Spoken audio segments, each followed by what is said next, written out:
despierta a otra gente. Observan y analizan el país y el mundo en una conversación sin concesiones. La actualidad y sus protagonistas. Aquí todo parte desde cero. Muy buenos días. Hola, ¿qué tal? Muy buen día. 8 de la mañana de este día viernes 11 de diciembre. Temperaturas altas de nuevo para hoy, Luciano. San Damaso. Sí. Y esa vocecilla que escuchan es nuestro queridísimo Rafael Gumucio desde Londres, que participará cada mañana con nosotros aquí en Desde Cero. Buen día, Rafa. Buenos días, ¿cómo están ustedes? ¿Cómo está todo por allá? Todo bien. Mira, aquí de buen clima, hace frío, y ya llovió, todas esas cosas. Ya llovió. Lo que me encanta es verte detrás de tu pared un cuadro que dice Palestina. Me sorprende. Sí, parece que mis alojadores son muy pro... Son yihadistas. Nada que ver, que los palestinos no son yihadistas, pero... ¿ah? He visto ya 15 burkas, 250... todo tipo, o sea, no, estoy en pleno universo árabe. Bueno, lo que decía O sea, Boris estás Johnson. en el mundo. Pero es lo que decía Boris Johnson cuando le contesta a Donald Trump, ¿verdad? Cuando Donald Trump dice que en Londres hay lugares donde no puede entrar la policía precisamente porque hay un lugar muy abierto, muy ecuménico, muy cosmopolita. Él le dice que el único temor que él tiene de ir a Nueva York, de entrar a ciertos lugares, es encontrarse con Donald Trump. Yo también creo que evidentemente Sí, es horrible, ¿eh? Sí, se puso mala la cosa con Trump. Vamos con los titulares en este día viernes. Queda tampoco para Navidad, viene ahora la locura. 14 la mínima, 32 grados la máxima. Día de San Damaso. Así es. San Damaso. Damaso, tú... Bueno, han sucedido cosas. Sucedieron ¿Sí? ayer por la tarde. Vamos con los titulares y lo comentamos. Sacamos titulares así rapidito. Sí, la presidenta Michelle Bachelet aseguró que el gobierno acatará el fallo del Tribunal Constitucional y buscará las fórmulas para que exista gratuidad en 2016. Según el tribunal, la glosa presupuestaria es inconstitucional porque resulta discriminatoria y arbitraria. La Moneda se encuentra sondeando al abogado Jorge Bermúdez, ex asesor de los gobiernos de la Concertación y del presidente Piñera, para la Contraloría. Y las nuevas indicaciones ingresadas por el gobierno en el tema de la reforma laboral reabrieron el debate por esta reforma. La CUT rechazó los cambios realizados a la reforma laboral que había propuesto el gobierno. El gobierno busca que las empresas de la 9ª región donen parte de sus ganancias para un fondo de desarrollo. Y hoy tenemos que la nueva mayoría reclamó por la exclusión del proyecto de aborto de las prioridades del gobierno. Y la Fiscalía interrogó al ex subsecretario de Pesca Pablo Galilea por el rol del ex ministro Longueira en la tramitación de la ley de pesca. Y hoy se realiza la formalización de Jaime Anguita y de su presunto sicario en el asesinato de Viviana Wagner. Heger. ¿Eso lo tocaron en algún momento? Sí, lo tocamos. Ahora vamos, y además acá tenemos, el autor confeso hace unas declaraciones fuertes. Dice, opuso muy poca resistencia. No pude dormir, se me venía a la mente su cara. Pero tú sabes que le puso una bolsa plástica sobre la cabeza y luego le tapó la boca con la bolsa plástica. Una cosa feroz. Y esto obviamente le juega en contra a Jaime Anguita, que supuestamente habría comprometido 5 millones de pesos, de los cuales pagó 2, además. Horrible. La expedición de Douglas... ¿Cómo fue eso?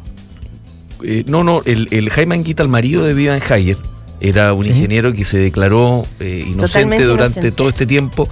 Y había muchas dudas al respecto, hasta que una mujer, que era la pareja del supuesto asesino material, denunció ante el fiscal. No, le contó a una amiga. Le contó a una amiga en la cárcel que esta historia. Claro. Y esa amiga salió de la cárcel y contó esta historia. Y le contó al fiscal, al abogado que había sido, al abogado que había sido fiscal anteriormente. Y ahí se tiró la hebra. Claro. Bueno. Sí, yo nunca creí que él fue inocente, ¿eh? ¿Quién él? Ay, Rafael, no, ya. Pero yo Sí. tampoco. Tenía cara de culpable desde el primer día. Mentira. No, y además hay un drama familiar enorme No, porque están yo nunca sí me equivoco. Sí, las dos hijas y una de ellas lo sale a defender y cree que es totalmente inocente de una situación. Y todavía lo que no está claro además es el móvil. Bueno, vamos a la situación internacional. Ayer juró Mauricio Macri. Oye, pero quería que el móvil No, no sea pero antes de eso homofóbico. quiero decirles que la expedición... No nos desordenemos. El titular dice, el último, que la expedición de Tompkins, que zarpó y en la cual falleció, la razón que se ha dado estos días es que zarpó sin avisar a la Armada y sin GPS, lo que complicó su localización tras la alerta de auxilio. Chuta. ¿Que el GPS es antiideológico? No sabemos, pero andaba así. Además parece que se puso muy duro el General Carrera. Yo voy ahora a Aysén, voy a Coyhaique. Y en la zona de Aysén, cuando se pone ventosa, es tremenda. Y él tenía mucha experiencia en kayak, pero no pudo, parece, controlar. Fue el único que no pudo volver a retomar el kayak para hacer. Llegó a 19 grados del cuerpo. Claro, tuvo cuánto, más de 40, entre 45 minutos y una hora. Tenía 70 años. 71. ¿Cómo se le ocurre andar en kayak? Bueno, que encuentro que es joven, hoy un hombre de 71 años. Sí, pero a kayak en temperatura gélida. Bueno, hablando de un tipo súper sano, súper... no era un señor que andaba con bastoncito, se movía muy bien, era muy experto en kayak, no era la primera ni segunda vez que lo hacía.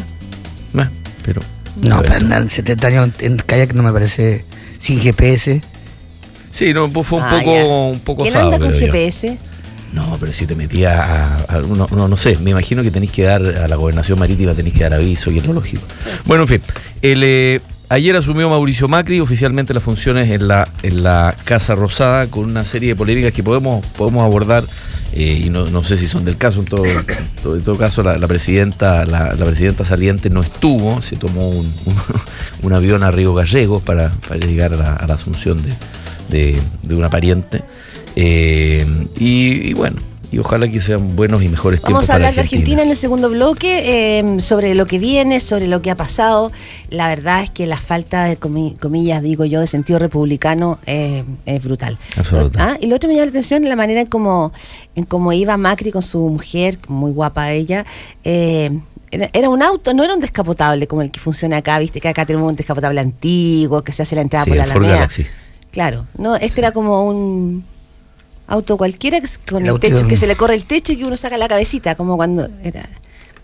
Pero me gusta esa cosa que no sea tan pomposo. No, yo no encuentro, pero el auto, nuestra entrada en este Ford, que no, es muy bonito. Es muy bueno, no es pomposo. No, pero es que Chile es muy republicano, muy formal en esa materia. También en el ámbito internacional retrasaron hasta el próximo sábado la presentación del proyecto final de consenso sobre el cambio climático en la COP21, esta reunión que se realizó. Sí, ante la derrota electoral, Nicolás Maduro acusó a la oposición de un golpe de Estado continuado. Y en Alemania estima que en el país residen 1.100 yihadistas potencialmente violentos. ¿Dónde estás tú, Rafa? ¿Londres o Alemania? No, mira, hay como 1.100 en mi cuadra ya. Ya. No, pero es un lugar donde hay costumbre también de diferencia. Oye, ayer hubo una guerra de petardo en el barrio. Y yo me estuve toda la noche bajo la mesa porque pensé que ya había empezado la guerra. Y parece que era alguna festividad local. Tiraron unas viejas. Pero casi me muero. Si van a ser 4 meses intensos, Rafael, no creo que ahora pases bien. Si el primer día estuve bajo la mesa esperando que empezara la guerra, imagínate 4 meses más. Y además pasando frío. Vamos con deporte. Ojo con esta noticia. Finalmente el duelo entre Wanderers y Colo-Colo se jugaría el lunes en Talca. Y la otra noticia en deporte que yo creo que es donde hay que poner el foco es que Jorge Sampaoli volvió a poner en duda su permanencia en La Roja. Sí. Por el quiebre con la directiva de la ANFP. Sí, a ver, Jorge Sampaoli está poniendo en duda esto hace bastante rato. Jorge Sampaoli hoy día está nominado entre... la verdad que es increíble lo que está sucediendo porque está junto con Luis Enrique y Guardiola nominado a mejor técnico del mundo, ¿verdad? Entonces yo creo que también está viendo que de alguna forma hoy día la selección chilena se puede haber transformado, a pesar de haber sido su trampolín, también hoy día en una tara. Entonces creo que es un momento para que Sampaoli eventualmente vaya. Lo lamento porque la verdad que nos sacó campeones de América, pero hoy día él no parece estar muy cómodo también con la selección y creo que ya esa vaca dio la leche que tenía que dar. Claro, y probablemente no solo con la selección, la situación de Sergio Jadue evidentemente no lo arrastra él, pero está en un mapa donde no hay interlocutor. Claro, donde certificarse y establecer relación. Perdón, pero Sergio es uno entre miles de... O sea, está bien que en Chile nosotros no nos preocupemos mucho de Jadwe, pero... O sea, no, sí, todas las secciones de América Latina tienen un Jadwe. No, sí, lo No, que pero pasa, no lo que todas, pasa todas las elecciones tienen a un comilla, a un jado, digámoslo así, investigado por la FBI, por el FBI, estando en Estados ¿Todos? Unidos, siendo a punto. No todos en el mundo. Pero no, en el mundo no, pero en Latinoamérica al Sí, menos casi la 8 mayoría. de 9. Claro. Pero somos 8 de 9. Claro, bueno, pero el problema acá es que también cuando tú tienes un empleador que ha sido tu interlocutor y quien es el que ha puesto sobre la mesa todas las garantías para que tú puedas desarrollar tu trabajo y deja de estarlo porque no lo hay, y hoy día hay un interino y hay elecciones y está todo medio desestivado laboralmente, el gallo también tiene derecho a pensar, mira, estoy en el mejor momento de mi carrera, acá está la podredumbre, yo por supuesto. tengo que, y para nadie es un misterio que Jorge Sampaoli siempre ha estado muy entusiasmado con dirigir la selección argentina, que tampoco está pasando por un momento tan bueno y que eventualmente Sampaoli sería un muy buen nombre para dirigirla. Y probablemente también el tema del desafío, ¿no? De volver a parar una selección mítica como la Argentina. Sí, o sea, además se iría en su mejor momento. Sí. Que uno también, eso es muy importante, No está mal. saber irse. Salir bien. Saber irse también es muy importante. Oye, vamos con la noticia que marcó ayer y O que sea, es lo obligó a más la importante. ¿eh? Sí. ¿Cuál noticia? Y no irse también, Salirse. dices tú. Salirse a tiempo. ¿Sabes? No dice si también es bueno. ¿Y tú te fuiste o te quedaste? Porque tú estás en una situación muy ambigua. Estoy aquí. No sé si te fuiste o te Yo quedaste. No se ha ido todavía. nunca me voy siempre, y nunca estoy. Nunca me voy ni nunca me quedo. Claro. Sí, me quedo aquí FaceTime. Bueno, la noticia de ayer que obligó a que la presidenta saliera sorpresivamente a hacer una declaración pública tuvo que ver con la decisión del Tribunal Constitucional de finalmente acoger el requerimiento que fue presentado por Chile Vamos y señalar que aquí la glosa de gratuidad que iba puesta en el presupuesto no aseguraba... No, era parcialmente inconstitucional. Recordemos que el requerimiento que presentaron los diputados de Chile Vamos tenía dos partes principalmente. Uno, que cuestionaba el que a través de una glosa de la ley de presupuesto se produjera la gratuidad, ¿verdad? Que eso fue rechazado por el Tribunal Constitucional, que dijo que era factible por muy poquitos votos, o sea, dirimió el presidente del Tribunal Constitucional porque hubo empate. Y el segundo punto era 6 que... votos a favor y 4 en contra. No, en el eso, bueno, eso fue en el caso de la empate con voto dirimente en esa claro, que con tiene voto que ver con dirimente que a favor de que se podía. No, ahí fueron 6 contra 4 en la glosa, que lo que hacía era plantear el tema de que esto discriminaba a los jóvenes vulnerables. Y la segunda parte era precisamente que el proyecto que estaba, o sea, lo que estaba presentado en la glosa señalaba que solamente las universidades del CRUCH podían acceder a la gratuidad, jóvenes vulnerables que estuvieran en la universidad del CRUCH. Y lo que determinó el Tribunal Constitucional es que tú no podías determinar que habiendo vulnerabilidad era injusto que solo unas universidades pudieran y otras no. Y eso fue lo que determinó el Tribunal Constitucional, y con esto se permite eventualmente o ampliar a todos aquellos alumnos vulnerables que no están en el CRUCH, o bien hoy día ver qué es lo que va a determinar el gobierno respecto de esos recursos. Y eso es algo que era una crónica de una muerte anunciada que venía sucediendo sobre un proyecto que cambió cerca de 8 veces y que, a juicio mío, a pesar de que el Tribunal Constitucional lo desestimó, no debiese ir en una glosa, sino que debiese ser materia de una ley propiamente tal. Ahora hay una pregunta política de fondo que yo me he hecho. O sea, esto no cabe duda que de las cosas que están mal hechas, cuando se habla de que el gobierno hace las cosas mal, este es un ejemplo máximo de cosas mal hechas. O sea, échala rápida, sin pensarla bien, discriminatoria, en el sentido que tiene esta especie de fantasía con el CRUCH que yo no he entendido de dónde viene, que el CRUCH es como una especie de ente mágica en que hay de todo. En el CRUCH hay universidades públicas, privadas, universidades buenas, universidades malas, pero el CRUCH es el CRUCH. Está todo mal hecho, pero se supone que cuando se iba a ir a Arena y ¿cómo se llama? Peinelillo, se acababan como la gente que hacía las cosas mal y entraban ahora los supercampeones que hacen las cosas bien, y uno se da cuenta que siguen haciéndose mal. Entonces uno se pregunta, ¿quién es el que hace mal las cosas? Si ya no es Peinelillo, si ya no es Arena, si se supone que está la Adriana del Piano, que es una persona bastante decente e inteligente y que hace ¿quién es el que está haciendo las cosas mal? ya no se le puede echar la culpa a estos jóvenes pistoleros. Hay que buscar a quién. Sí, no, está bien, pero yo creo que ahí hay un punto, Rafael, que tú no consideras. La situación de que si lo hacía mal Alberto Arenas no era respecto de todo el gobierno, era respecto del manejo que hizo de la reforma tributaria y del distanciamiento enorme que había instalado con eso, con el mundo privado y también con la gente al interior de su propia coalición. En el caso de Rodrigo Peñailillo salió por un tema de gestión política. Probablemente el caso Cabal también influyó muchísimo, y por las boletas al Soquimich. Pero yo coincido que en algún momento se dio la sensación de que ahora entraban los profesionales, que entraban Burgos, la gente como de bien, los más tradicionales, y efectivamente se siguió haciendo las cosas. Nadie niega, ni en la nueva mayoría, que esto fue una torpeza política enorme. Mira, Gabriel Boric dijo que esto había que discutirlo con más tiempo. Bueno, ¿verdad? La propia ministra también ha dicho que hay temas que se iban a pasar en enero, y la presidenta la forzó para que fueran en diciembre.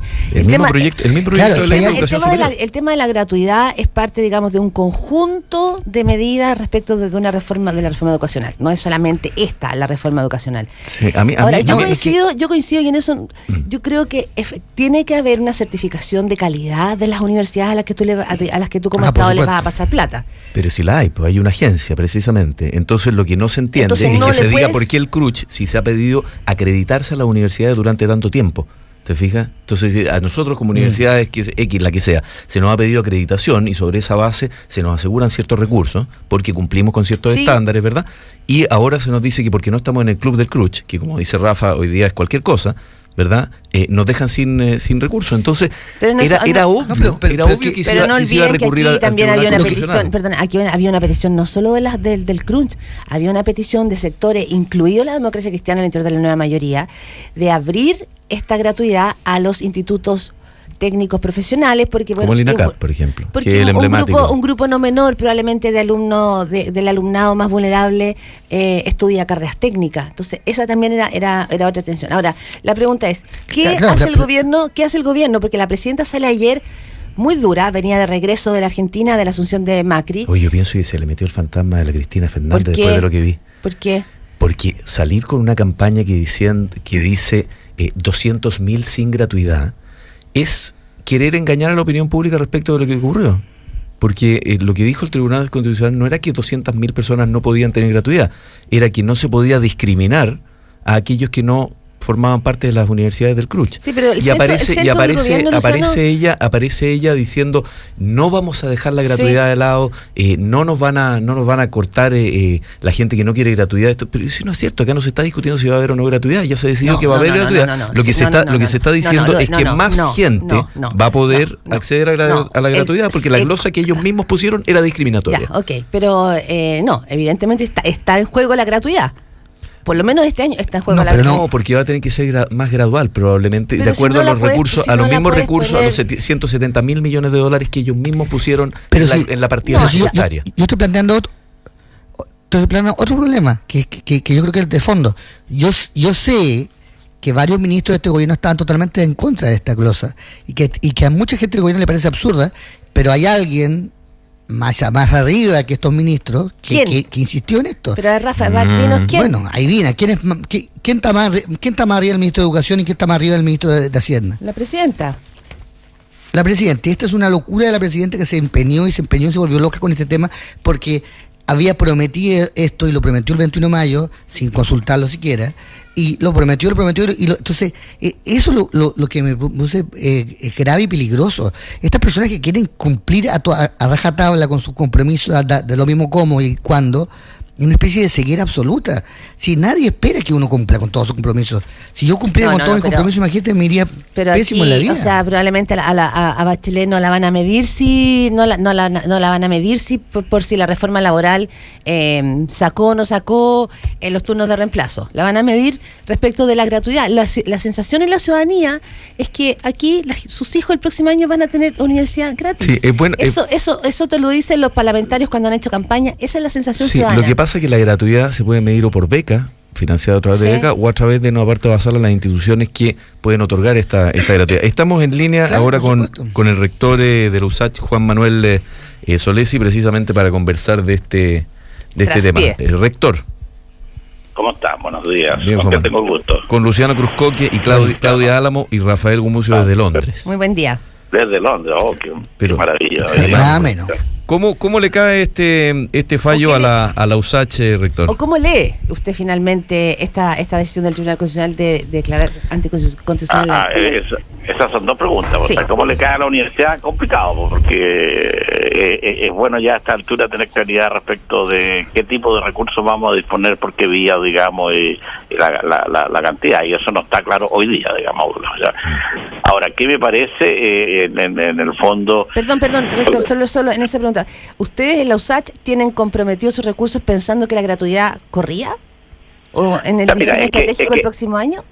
Es que hay que ser bien honesto para las universidades estatales o para la universidad del Consejo Rector. Lo que el adicional por la gratuidad es casi mínimo, digamos, no es porque claro, nosotros todos nuestros estudiantes tienen, los que tienen becas o que tienen beneficios, tienen becas que es casi el nivel del arancel de referencia, o es el arancel de referencia, y por lo tanto el diferencial, nuestros alumnos por alguna vía ya lo obtenían a través de la misma universidad que hacía esfuerzos, por la mayoría de las del CRUCH, o bien por beca, fondo solidario, complementaban, digamos, ese fondo solidario, o crédito con aderezado, sí. Muy poco crédito con aderezado, por lo tanto yo diría que si uno mirara así en esencia, el diferencial entre la situación antigua y la situación nueva era poco. O sea, para la Universidad del CRUCH y la suya, el efecto propiamente presupuestario para el próximo año es prácticamente nulo.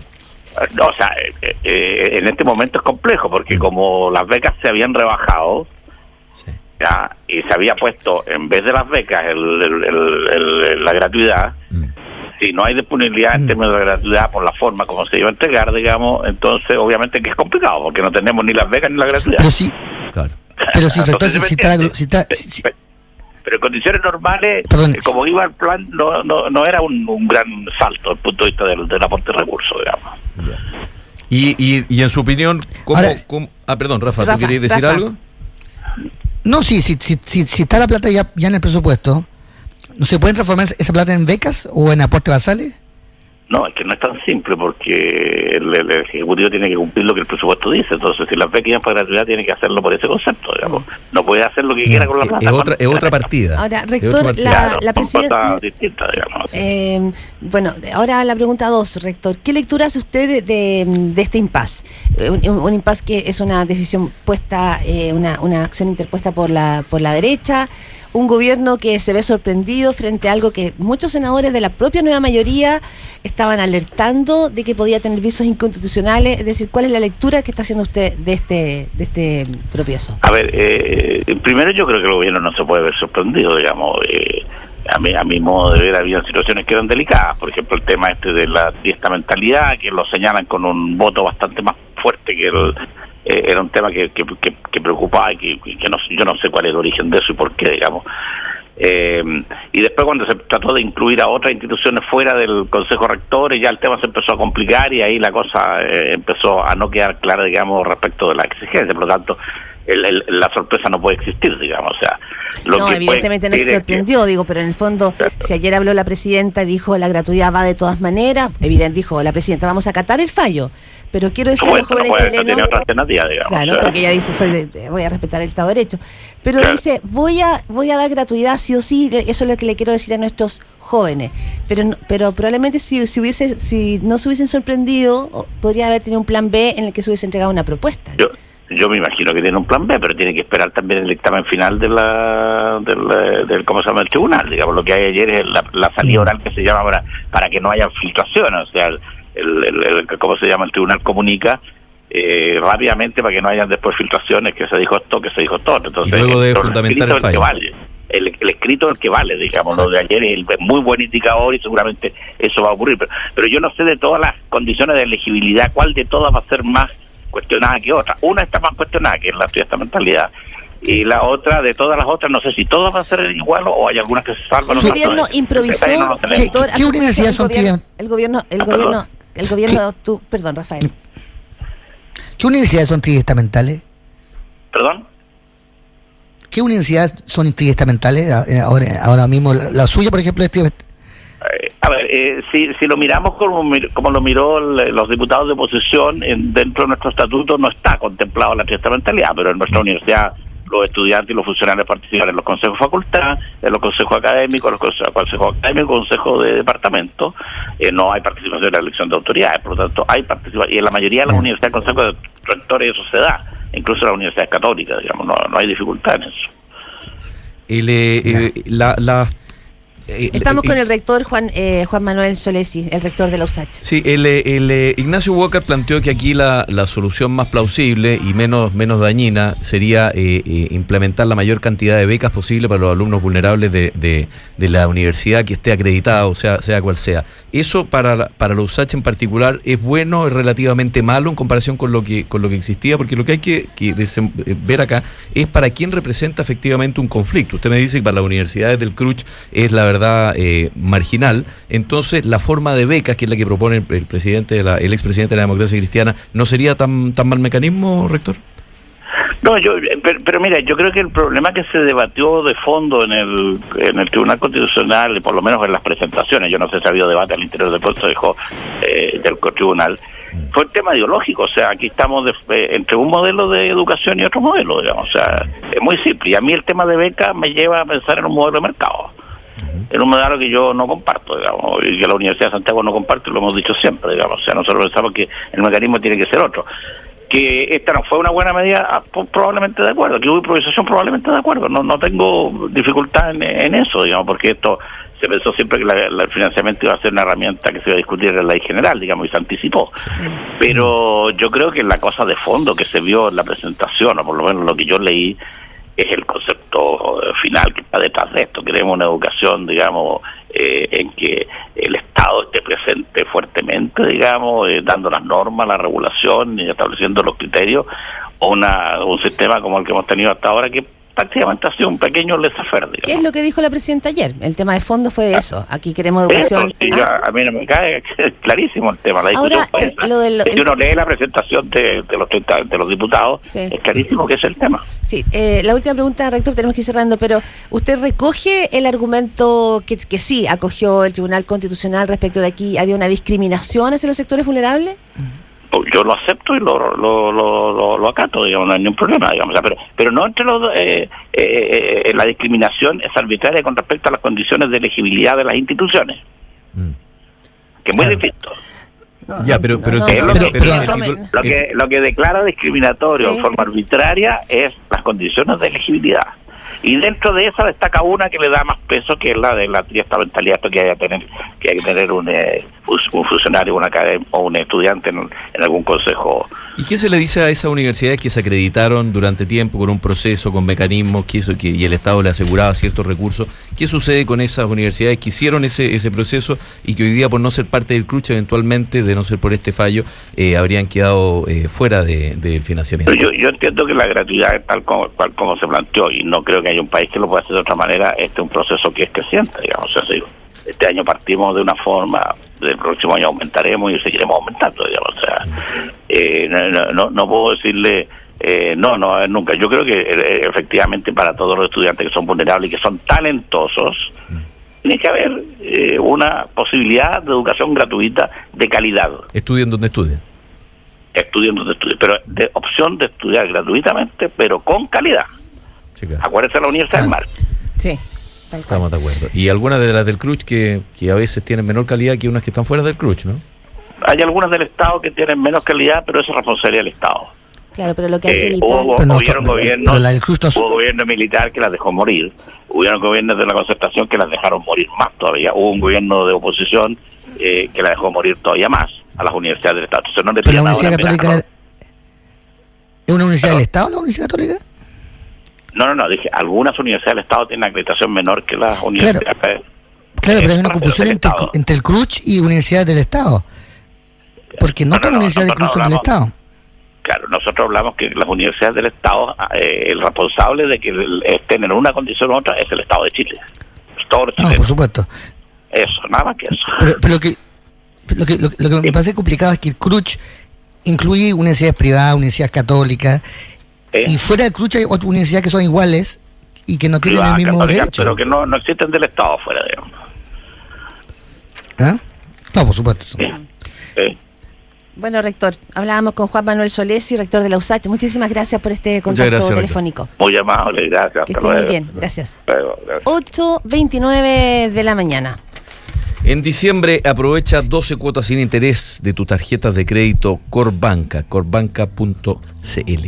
Algunos buscan impactar a las multitudes con la música y son capaces de liberar sus emociones. Si eso es lo que te mueve, necesitas a tu partner perfecto All New Mazda 2. Desafía lo convencional, infórmate y descúbrelo en mazda.cl/drive to be. Vamos y volvemos con Rafael Gumucio desde Londres y con Luciano Cruzcoque, aquí en Desde Cero. En Radio Cero, Desde Cero. Cualquiera puede tomar una foto. Pero si no vas por ella, si no te ensucias las manos, si no te rompes las rodillas y no te arriesgas para capturar ese momento único, este auto no es para ti. All New Mazda 2. Desafía lo convencional. Infórmate y descúbrelo en mazda.cl/drive to be. Mazda. Respalda y garantiza Derco. En Radio Cero son las 8:30 minutos. Ay, cómo no te vi antes y siempre estuviste ahí. Lo mejor que me podía pasar. Ahora todo va a ser distinto. Imagino todo lo que vamos a hacer. Navidad, fin de año, vacaciones. Será inolvidable. Porque no sabes lo que tienes hasta que lo usas. En diciembre, aprovecha hasta 12 cuotas sin interés, pagando con tus tarjetas de crédito Corbanca en todos los comercios de Chile. Corbanca, el banco oficial de la selección. Más información de esta promoción en www.corbanca.cl. ¿Qué le regalo? Un plan Pro 7 GB de Claro, con 1000 minutos para hablar y que no consuma los gigas del plan al usar Twitter, Facebook o WhatsApp. Más Claro Música con millones de canciones gratis por un año. Y un espectacular Samsung J5. ¿Qué le regalo? Le regalo todo. Esta Navidad regala un plan Pro 7 GB con 1000 minutos, con Facebook, Twitter y WhatsApp sin gastar tus gigas. Más Claro Música y un Samsung J5 a costo cero, todo por solo 24.000 pesos mensuales. Sorprender en Navidad. Con Claro es posible. En Radio Cero, Desde Cero. Bueno, estamos de vuelta, 8:31 de la mañana. Estamos con un invitado sorpresa. Nuestro invitado es Robert Funk, director ejecutivo de Plural. Vamos a hablar de la Argentina, porque ayer asumió el nuevo presidente Mauricio Macri, asumió en ausencia de la presidenta Cristina Fernández, que se fue a sus tierras a tomar distancia. Y es aquí, que si no perdía el avión. Es importante señalar eso. Escucha bien ahí para poder escuchar a Rafael, ¿sí? Robert, hay Hola. muchos... Muy buenos días. Robert, Hola, buenos ¿cómo días. está? No, hay muchas columnas y una mirada respecto de que aquí hay un movimiento en América Latina. La misma semana también tuvimos la derrota de Nicolás Maduro. No se pueden probablemente comparar las situaciones ni los contextos, pero probablemente sí se podría hacer una lectura como más panorámica. Sí, claro, o sea, claramente si uno mira lo que está pasando también en Brasil, incluso hasta cierto punto en Chile respecto a las dificultades que está teniendo el gobierno acá, yo creo que es difícil sostener todavía, tal vez temprano, de que hay un giro que se está alejando de esta como ola que en algún momento, digamos, en los últimos 10 años hemos hablado de una especie de ola de gobiernos de izquierda, o gobiernos progresistas de distintos tipos, desde Maduro y Chávez hasta Bachelet y Dilma. Yo creo que todavía no podemos decir que la región de repente está dando un giro hacia la derecha o hacia el centro. Pero sí hay un agotamiento con particularmente con ciertos estilos de hacer gobierno, tal vez más que con las políticas, con ciertos estilos y también con las políticas mismas que no han tal vez logrado cumplir con las promesas que en algún momento la gente esperaba. Robert, sí, Rafael. No, el caso argentino y el caso venezolano que yo conozco más, Chávez y la Cristina han creado un poco una derecha que no existía. Es decir, eran países donde todo el mundo era más bien socialdemócrata, aunque el discurso por lo menos era socialdemócrata, y ha creado como un discurso más hacia la derecha que no existía antes en esos países. O una oposición, no una derecha necesariamente. Sí, más bien. Claro, una oposición, pero también con ideas que antes nadie se atrevía a decir en Venezuela. Sí, para complementar el punto, la derecha o la coalición, uno no podría decir que Elisa Carrió es de derecha, para nada. ¿verdad? Hay también una apuesta por el estatismo también, incluso en la coalición de Cambiemos. Sí, pero interesante Lilian el Tintori punto. y la oposición venezolana distan de ser de derecha, Estoy de acuerdo. libertario. Más que ponerlo de derecha, lo importante es cómo aparecen y se instalan fuertemente una oposición en Venezuela y la oposición en la Argentina, teniendo además votaciones de sobre el 70%, una enorme participación y ciudadana. en contextos donde no ha sido fácil armar oposición. O sea, en Venezuela derechamente, o sea, conocemos el caso, ¿no es cierto?, de Leopoldo López y otros casos. No es fácil hacer oposición. Argentina no es tan así. Yo estoy de acuerdo, yo creo que, o sea, Macri tal vez es de centro derecha, pero la coalición no lo es, y además en cada país, derecha e izquierda, funciona en su contexto. O sea, Macri está funcionando en un país que tiene una tradición estadista mucho más fuerte tal vez que, por ejemplo, en Chile, por lo menos Chile en los últimos 40 años. Y yo creo que ninguna sugerencia, Macri lo que va a tener que hacer, si es que lo logra hacer con el poco apoyo que tiene en el Congreso, lo que va a tener que hacer es corregir algunos de los excesos, devaluar el peso, o sea, liberarlo, tratar de controlar un poco el gasto, bajar la deuda, el déficit.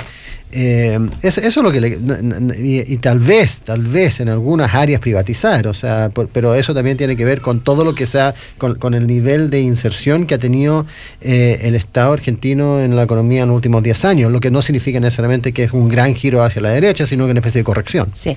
Ahora, el discurso de Macri ayer me pareció a mí un discurso novedoso porque pone la palabra justamente donde está la herida, pone la palabra en el llamado al diálogo, insiste, dice, este país no está dividido.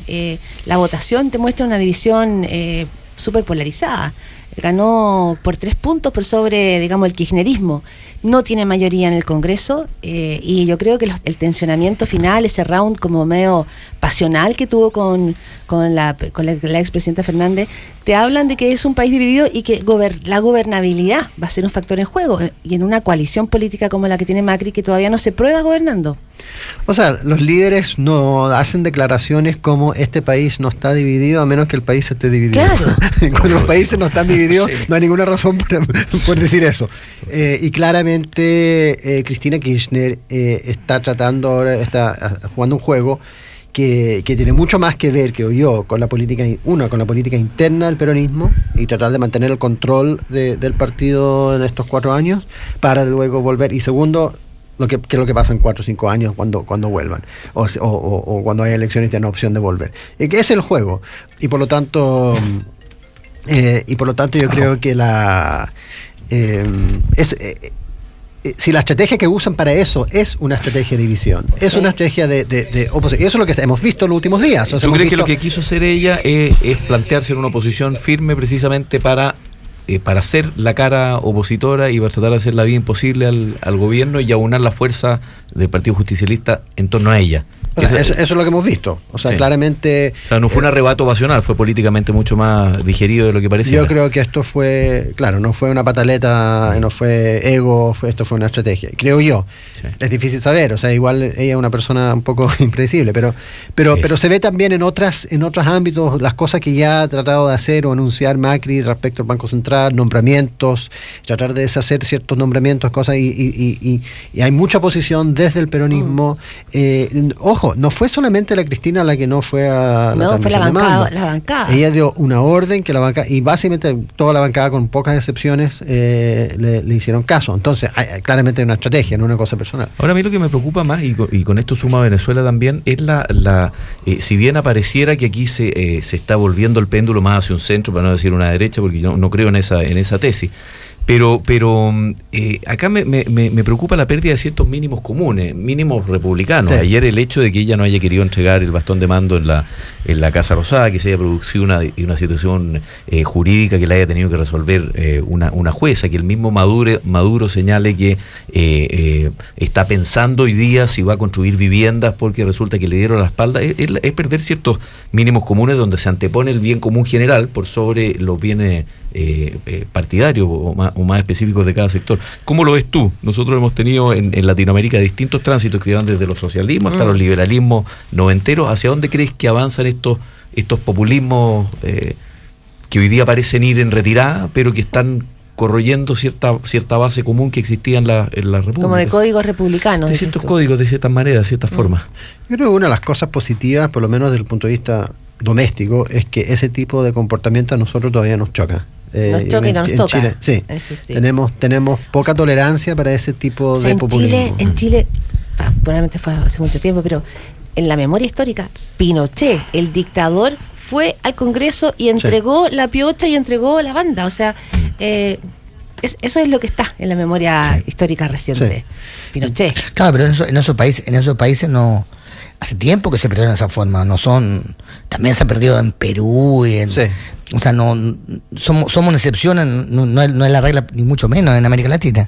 De hecho, Argentina, si uno piensa todas las transiciones anteriores, yo creo que desde el retorno a la democracia no ha habido ninguna transición normal. O sea, han habido gobiernos que caen, presidentes que entrega de banda no había ninguna. Entonces tampoco es decir que se está violando una gran tradición republicana, no ha existido. Al revés, se está viviendo la tradición argentina, que no entregar la mano el bando al presidente anterior. Y de hecho, en algunos casos han dicho esta ha sido una transición relativamente, y creo que Macri lo dijo, o sea, relativamente pacífica, se cumplió un mandato, se empezó otro, para estándares argentinos es una cosa. Porque en los otros casos, ¿no es cierto?, los últimos 10 años ha sido una cosa más o menos doméstica que lo hacen en el living de la casa de los Kirchner. Creo que Menem fue el único que le entregó a la banda ¿cómo se llama? De la Rúa. La de la Rúa. Puede ser. Igual de también se le entregó a Kirchner. Pero ¿en qué? No, siempre se entregó. Lo que pasa, y fue el nudo de la disputa, es que en las últimas 3 elecciones anteriores se entregaba la banda en el Congreso. Sí. Y entonces Cristina quería entregar la banda en el Congreso y el bastón de mando. Y lo que quería Macri era volver a la tradición previa a estos 3 gobiernos anteriores de entregar la banda y el bastón en la Casa Rosada. Ese fue el punto de quiebre en la tontera que pasó entre Macri, y que era retomar la entrega en la Casa Rosada. Alfonsín no le entregó la banda a Menem, hubo un presidente entre medio. Es que Alfonsín se cayó antes de terminar su periodo. Sí. Bueno, Alfonsín no terminó su periodo, lo tenían. Ahora, yo creo que la pregunta interesante es que va lo que ustedes preguntaban antes, ¿hasta qué punto eso es algo que molesta en Argentina? ¿Hasta qué punto es algo que en Argentina, o sea, no sabemos que en Chile nos molesta, o nos molestaría si hubiera ocurrido acá? En Venezuela, ¿hasta qué punto la gente básicamente espera un piso mínimo de madurez republicana, o simplemente lo que le importa al final es que le llegue algún cheque, algún beneficio al final del mes? No sé, la verdad que no sé. Pero lo que está claro es que estamos viendo, y aquí tal vez hago un giro hacia el tema de Trump, porque la verdad es que hay un ambiente político en todo el mundo, no solamente en América Latina, donde la gente está realmente muy una especie como revoltijo, donde la gente, cosas que uno hubiera esperado de líderes políticos, estándares mínimos, ya no se están cumpliendo. Y incluso la prensa, las colegas de ustedes en la prensa dicen esto no saben cómo cubrirlo, no saben si deberían cubrirlo. No sé si se acuerdan que Trump al principio, algún medio norteamericano dijo que lo iban a cubrir en la sección de espectáculos. Sí, claro. y de repente se dieron cuenta que esto era en serio. Entonces, yo creo que esto es parte también de una tendencia más amplia en el mundo. Y yo no quisiera sacar a Brasil de este triángulo, perdona Rafa, porque tuvimos ayer, el expresidente Lula denunció, y esta es una palabra que viene hace rato dando vuelta, que aquí hay una operación política, dice Lula, por desestabilizar, y hay un juicio político en curso para sacar a la presidenta Dilma Rousseff. Esto ligado además a que hay otras declaraciones de otros expresidentes como Enrique Cardoso, muy reconocido además intelectualmente, que dice que la presidenta tiene que renunciar. Esto en medio de una investigación por un escándalo de corrupción de Petrobras que es de envergadura mayor. Entonces también tienes tú ahí una figura la madre del país, del tigre, digamos, del cono sur, que está en una situación muy complicada. ¿Quiere decir que estamos en un punto como de inflexión o estamos exagerando? Pero es una cosa curiosa. Nosotros tenemos una discusión un poco parecida respecto a todos los casos de corrupción. A mí no me gusta mucho hablar de corrupción. Yo creo que compararlo con Brasil y hablar de corrupción en los dos casos en Chile son tan distintos que es casi una ofensa para uno de los dos. No sé para una casi ofensa para los que le dio en boleta. Claro. Pero hay un punto que tiene que ver con la frase de Lagos, ¿no es cierto? Sí. Si las instituciones funcionan. El hecho de que esto sea un escándalo, el hecho de que es posible que hay un proceso de impeachment contra de Dilma, de alguna forma indica que la salud del sistema político brasileño, no la enfermedad. Porque al final del día el caso de corrupción es gigantesco. Lo que dice Lula no se sostiene. Lo que dice, o sea, claramente aquí hay suficiente, por lo que sabemos, suficiente prueba para sospechar de que un gobierno tendría que... Collor de Mello renunció, yo creo, a esta altura por menos. O lo sacaron, de hecho. Entonces, si sale... O sea, aquí es lo que voy. La enfermedad es que haya esta corrupción, o la enfermedad es si no se hace nada frente a la corrupción. Si al final hay un impeachment, es una señal de salud del sistema. Tal como ocurrió en Chile, que al final del día hay procesos judiciales, se está investigando, algunas personas en la cárcel, pero están con arrestos de distintos tipos. Entonces, al final del día, eso es lo importante, mucho más. Corrupción siempre va a existir. La pregunta es qué es lo que se hace...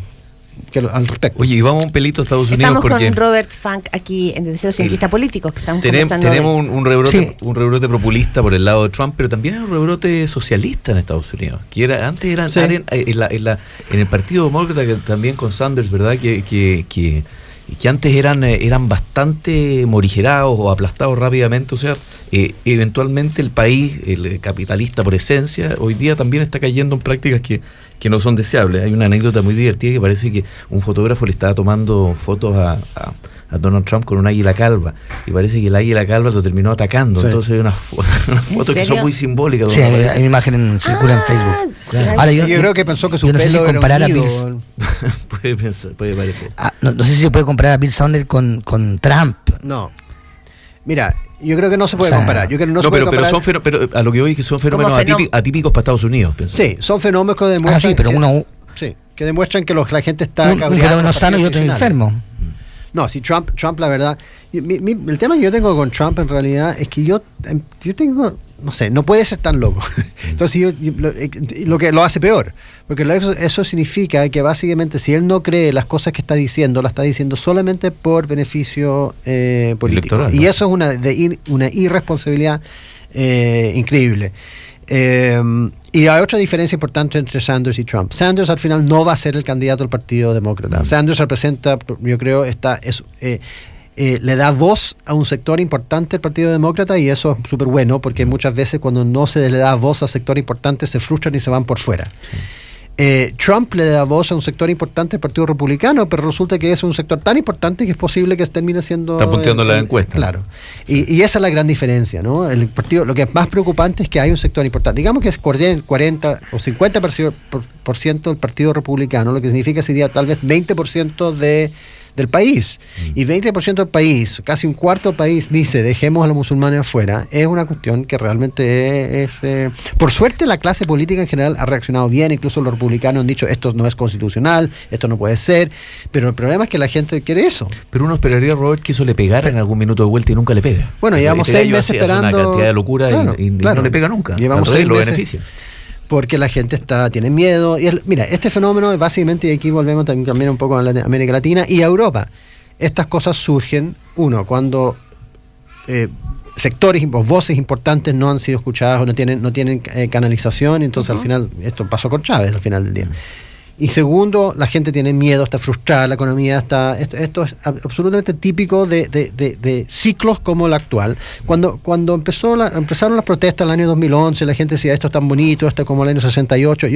No es que yo sea un gran sabio, pero todo las causas de lo que estaba pasando, la crisis en Europa, en fin, era tan parecido a los años 30 que yo decía, esto no es 68, esto es 38. Y efectivamente, eso es lo que está ocurriendo. La gente le tiene miedo a los inmigrantes, le tiene que echar la culpa a alguien, ahora en vez de echarle la culpa a los judíos, le echa culpa a los musulmanes. Yo creo que en el caso de América Latina, no sé, tengo la impresión de que el miedo se está viviendo de otra manera. Que en Venezuela haya ganado la oposición, que hasta hace muy poco estaba no existía, o esas voces estaban debajo de las botas, digamos, del chavismo, me parece que habla de que hay un miedo que no te congeló. En el caso de la Argentina, ir en contra de Cristina Fernández no era solo votar por Macri, era votar en contra del kirchnerismo y movilizó al 74% de los argentinos, que es un montón. Sí. Entonces yo siento que en el caso de América Latina, me pregunto si es el miedo lo que está primando. Yo siento que aquí hay algo que está movilizando a la ciudadanía más que congelada. Sí, te puede ser, pero es que los otros países también. O sea, Trump también es una especie de movilización de gente que antes se quedaba en casa, pero es gente que da miedo. A nosotros nos da miedo, ¿no? Es que a ellos también tienen miedo, pero a nosotros nos da miedo. Pero ¿cuánta gente está representando a Donald Trump en este minuto? Bueno, hasta el momento tiene como el 40% del partido, ¿no?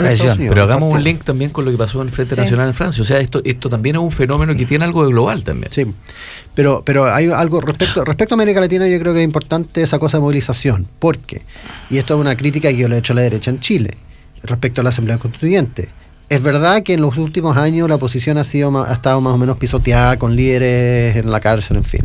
Pero durante mucho tiempo, antes y después de la llegada al poder de Chávez, cuando habían estos plebiscitos y la asamblea, fue la propia derecha o la oposición de ese momento, que no era tan derecha tampoco, la que decidió, que decía, este es un payaso, esto no puede ser, nosotros no vamos a participar, vamos a boicotear, estas elecciones no son se chantas. Restaron de una elección. Claro, se restaron y después pagaron el precio. Y entonces yo le hago el paralelo con Chile, porque en general la reacción de la derecha en Chile respecto a la Asamblea Constituyente ha sido esto no nos gusta, no vamos a participar, esto es una locura, y de repente se van a encontrar en una situación donde se hace algo y ojalá que no se resten. Estamos con Robert Funk, cientista político. Rafael Gumucio le pregunta desde Londres.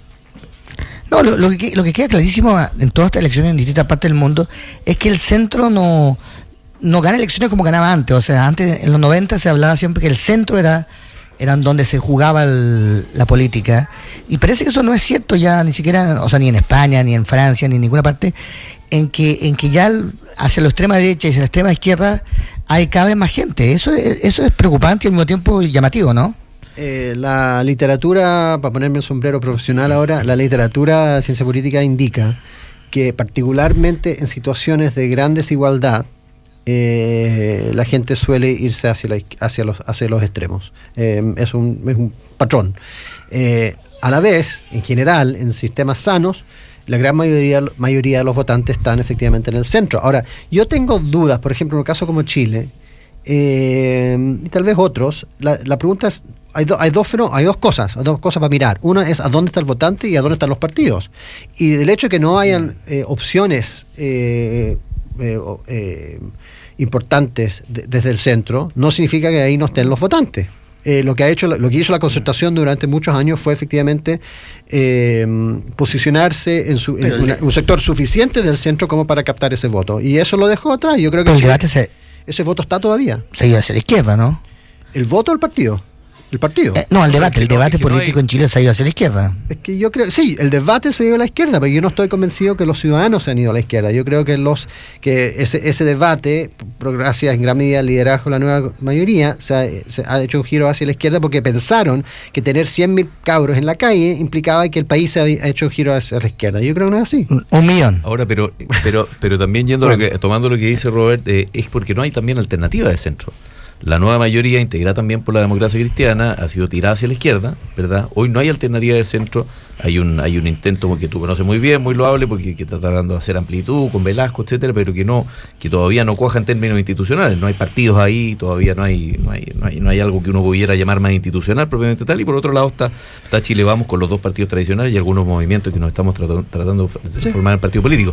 Entonces, tampoco hay una alternativa real. Uno dice, yo comparto un poco la tesis de Rafa. Finalmente la gente que se está movilizando en la práctica es la gente que es más concientizada, que tiene más, que con el voto voluntario parece que además apunta que esa es la gente que se levanta en la mañana, los más de derecha o los más de izquierda, y que finalmente cuando había voto obligatorio, como estaban obligados, primaba un cierto sentido común de centro al que se podía apelar. Hoy día parece que irse a los extremos, y estamos viendo también lo que sucede con las primarias en Estados Unidos.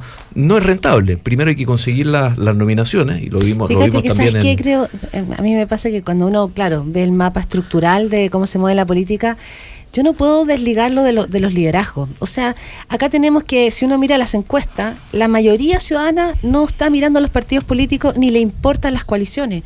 Es una mayoría ciudadana que está molesta y más bien distante. Los liderazgos que aparecen, primero, en la última encuesta CEP no existe ni un solo liderazgo que supere el 50% de conocimiento y de aprobación, ni uno. Hace 10 años atrás, en ese cuadratín, habían montones de liderazgos. Y los candidatos de los que se están hablando hoy día en Chile son Sebastián Piñera y Ricardo Lagos Escobar, dos expresidentes que son una mirada hacia atrás y no hacia adelante. En el caso de Maduro, yo creo que lo que se castigó también ahí es un liderazgo. En el caso de Cristina Fernández, que criticó un liderazgo. Siento que no se puede desacoplar los movimientos y las coaliciones sin liderazgo. Bachelet y la nueva mayoría, yo creo que su fractura tiene que ver con cuando Bachelet debilita su liderazgo. ¿Sí? O sea, moviliza poco el centro, dices tú. No, digo que no sé si lo moviliza poco o mucho. Yo creo que nadie se está movilizando mucho a nivel de los partidos políticos. Yo creo que hay mucho de eso, pero también vivimos en una época donde esos liderazgos antiguos tampoco funcionan muy bien, y por eso también nos mete tanto ruido cuando uno escucha un discurso como el de Kirchner o de Maduro, que tratan de apelar a un estilo un poco antiguo de liderazgo y mover masas. Y nos parece raro porque hoy día la gente, y esto es un gran desafío para los partidos políticos, la gente no siente esa lealtad no solamente con liderazgo, sino con los partidos políticos. La gente puede ser, hay algunos que le echan la culpa a Facebook, que dice, bueno, uno puede poner like a varias cosas distintas, ¿no es cierto? Uno puede ser vegetariano, vegano, a favor de Hidroaicén o en contra de Hidroaicén, a favor o en contra del matrimonio igualitario, elegir sus causas y hacerlo casi a medida, y es muy difícil que haya un partido político que represente todo eso. Eso es muy propio de la época que vivimos, muy propio del postmaterialismo, porque antes la gente básicamente decía, yo soy trabajador, voy a votar por el Partido Trabajador. Yo soy aristócrata, voy a votar por el Partido Conservador. Y hoy no es tan así. Hoy yo puedo ser un trabajador que tiene bastante plata en una AFP y que me preocupa harto el estado de la deuda nacional. Entonces, los partidos, la Concertación por muchos años logró un poco hacer eso, pero hoy en día es más complejo. Rafa. Pero hay una cosa que dice la Claudia que es importante, no a nivel chileno, porque estamos viviendo un poco fuera de la historia, pero que tiene que ver con los liderazgos. El hecho que quisieran poner a Trump en espectáculo y no en política era casi una alabanza. Es decir, casi todos los líderes que triunfan tienen más que ver con el espectáculo que con política. Estoy pensando en Pablo Iglesias, estoy pensando en propio Chávez. Sí. El uso de los medios de comunicación de manera más moderna y más activa es algo que va creciendo, ¿no? Sí, yo creo que eso es un gran punto, y porque además mucha más gente lee las páginas de espectáculos que las páginas de política. Entonces uno llega son más políticas. Y Trump reconoce, o sea, hay algunos, o la política se farandulizó, o algo así. Por lo mismo, por la misma razón. El espectáculo de la política. Sí. Sí. Pero, a ver, si ustedes invitan acá a una persona a hablar de políticas públicas y hablan una hora de los detalles, ¿no es cierto?, de, qué sé yo, de Transantiago y por qué un bus tiene que doblar por acá. O sea, no es de lo más entretenido. Si uno invita a alguien y habla una hora del estilo, los estilos de liderazgo de Lagos, de Piñera, sí, y que se ponen, ¿no es cierto? Y que eso es harto más interesante. Ahora, pero gobernar es lo primero y no lo segundo. Trump sabe eso. ¿Cómo? Las dos cosas. Bueno, pero sí, depende, insisto, depende, como todo, depende de lo que tú emanes. Me voy a un personaje que yo sé que es el ejemplo más fácil. Pepe Mujica. Él es un presidente con un liderazgo que no apareció en las páginas sociales o en las páginas. Yo tengo temas con Pepe Mujica. Era el más farandulero de todos. Exacto. Rafa lo dice. Pepe Mujica habla como un fortune cookie. Pepe Mujica habla como se cree el Dalai Lama. O sea, esto es un. Yo creo que es muy yo creo que él es así. No, muy astuto. No creo que sea un show para él, pero él también se da cuenta que esa cuestión vende. Él supuestamente después de dejar el poder iba a retirarse su granja y su Volkswagen, y resulta que ahora está viajando por el mundo hablando de paz y amor. Estuvo en Chile y le dijeron, estuvo en Chile y me encantó, y le dicen, bueno, y usted que es un presidente pobre, le dice, no, para un poco, yo no soy un presidente pobre. Yo no tengo. Porque tiene Volkswagen. Tengo todo lo que necesito. Pero hay una cierta vanidad en eso, perdona, cuando le preguntan y dice, ¿y qué tienen que hacer los políticos? Y pasarse 15 años en cana. Hay una cierta vanidad también en sentirse ya un sumo pontífice. Yo quería llevar a Robert a un punto que tocamos y que no lo abordamos, por lo menos en la parte chilena. Estamos con Robert Funk aquí en Destino. Populismo en Chile. ¿Dónde ves tú los brotes de populismo en el espectro nuestro? Yo creo que por suerte todavía tenemos poca tolerancia para el populismo. Sin embargo, lo que sí veo en Chile son muchas condiciones que podrían darse a un populismo. Vemos no quiero decir destrucción, pero por lo menos una especie de desengranaje no sé si la palabra, del sistema de partidos. Los partidos no calientan a nadie, esos mismos liderazgos, en muchos casos, los partidos tradicionales, ojo, porque por algo están surgiendo estos nuevos movimientos, que yo creo que la gente sí, no es verdad que la gente no está ni ahí, no es de verdad que la gente no es política, pero sí sienten que los partidos tradicionales no los representan. La DC ha hecho un error, yo creo que garrafal, en aceptar ese giro hacia la izquierda donde abandonó el centro. Entonces se están viendo en términos estructurales la desigualdad, cosas que yo creo que podrían prestarse para el populismo. Una de las cosas que a mí me llamó, yo trabajo también en la Universidad de Chile y yo vi durante todo el movimiento la obsesión esta del asambleísmo, antes que se hablara de asamblea constituyente, sino que dentro de la universidad. Y yo veía también cómo funcionaban esas asambleas, que no eran democráticas. Las asambleas, también hay literatura sobre esto, las asambleas constituyentes, o sea, la representación directa, es democrática, pero es tan democrática y termina siendo no democrática, porque por lo menos la tradición liberal, no neoliberal, sino que es liberal, la democracia liberal cree que hay que proteger las minorías. Una de las primeras responsabilidades es proteger a alguien que no está de acuerdo conmigo. Y eso no ocurre en esas asambleas, ¿no es cierto? Es lo que hacen es una especie de bullying a la gente que no está de acuerdo, o los echan, o mueven la fecha, en fin. Sí. Tenemos que ir cerrando, chicos. Pero lo que tú hablas de la Universidad de Chile me interesa porque lo que pasó en la Universidad de Chile ahora está en la Universidad del Desarrollo, en la Universidad Adolfo Ibáñez. Y en la política. O sea, sí. O sea una cosa hacia la izquierda, o más bien hacia la militancia esporádica, digamos, la militancia... la gente que milita, pero no en orden, no en órganos, ni en partidos. Sí. Claro, o sea, hoy en día nadie está dispuesto a tener una carrera de 30 años dentro del partido político para llegar a ser, no sé, concejal. Porque es mucho más fácil ser un personaje de la televisión y lo ponen como candidato a alcalde. Entonces, los mismos partidos tienen parte de la culpa. Pero entonces ahí es donde yo veo un poco las posibilidades estructurales de que surja una especie de populismo. Robert Funk, muchísimas gracias por estar acá en Desde Cero. Rafael Gumucio, gracias por acompañarnos desde Londres. Saludos a mi querido Londres, Rafa. Gracias, Rafa. Está como nunca, Deja sufrir. ¿Te cuesta hacer el programa en castellano? Claro. No, difficult for me. Chao. Luciano Cruzco, que nos escuchamos la próxima semana y con ustedes también. Chao. Buenas tardes,